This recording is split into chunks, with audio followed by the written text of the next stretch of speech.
Stranded in the middle of the ocean, this woman did the impossible in order to survive.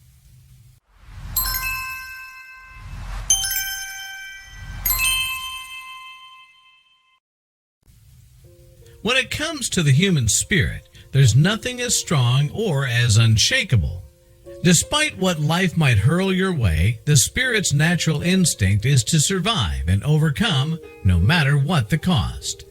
In October of 1983, 23-year-old Tami Oldham Ashcraft would find herself fighting for survival against almost impossible odds.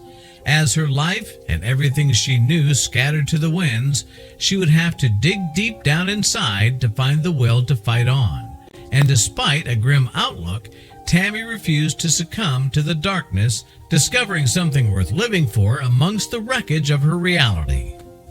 On the morning of October 13, 1983, Tami woke to the sound of water splashing on the hull of a boat.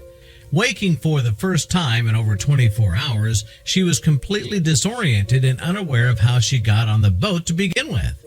Even worse, there was 3 feet of water below deck. What had happened? Stumbling onto the deck, Tami was alarmed at the poor condition of the sea craft.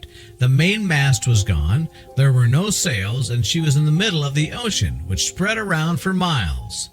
Even more alarming, her sailing partner was missing.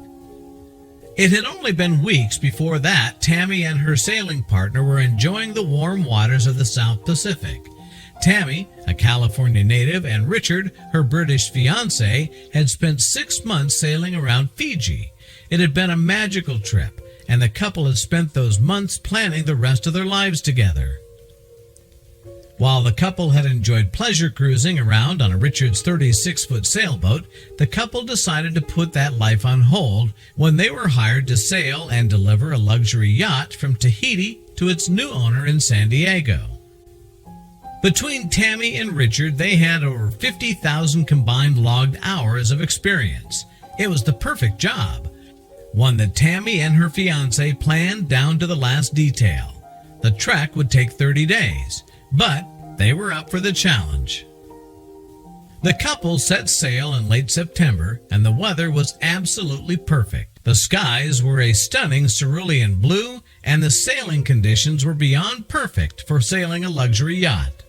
Unfortunately, both Tami and Richard had no idea they were sailing straight towards an absolute nightmare. 7 days into their trip, Tami and Richard were notified of a tropical depression forming off Central America. Realizing they needed to avoid the storm at all costs, they rerouted north with the hopes of staying away from the storm. Unfortunately, Tami and Richard's change in route was not enough to outrun the storm. On October 12, 3 weeks into their trip, the couple sailed straight into a Category 4 hurricane. With winds of 160 miles per hour and waves over 50 feet high. The yacht was tossed around like a toy. When the wind's howling that hard, it's picking up spray right off the top of the water. There's so much spray you can hardly see anything. It's like being in a blizzard, said Tami, recalling the nightmarish events. To keep the yacht from sinking was almost impossible. After hours of work against the odds, Richard demanded that Tami get below deck to watch the barometer and try to get some rest. According to Tami, the last thing she remembered was Richard's terrifying scream before he was knocked unconscious as the boat capsized. The yacht was tossed in the air, rolling over and over before being dropped from a trench in the enormous waves. Tami would wake up 27 hours later, happy to be alive, but finding herself completely alone. Despite being grateful for surviving, the horror that Richard was nowhere to be found quickly set in. The only evidence of Richard's presence was his safety line drifting in the water. It had been completely severed. As if being alone at sea wasn't bad enough, Tami discovered that the mast was gone. The engine and electronics were no longer functioning, and she had a limited supply of food and water. The only light in the darkness was that the rudder was still working, and she could possibly determine the direction of the yacht. According to Tami, she thought of giving up several times during her first 2 days alone at sea. She refused to eat or drink, the sadness of losing Richard being almost too much to take.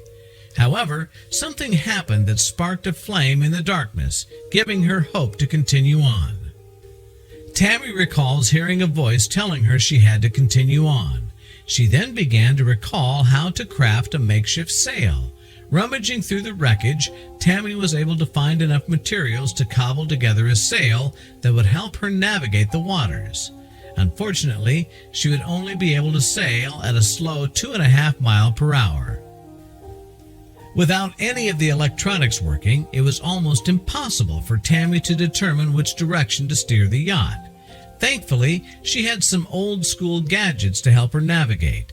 Using an old sailor's tool called a sextant, Tami was able to determine her position by comparing the angle of the sun and the horizon.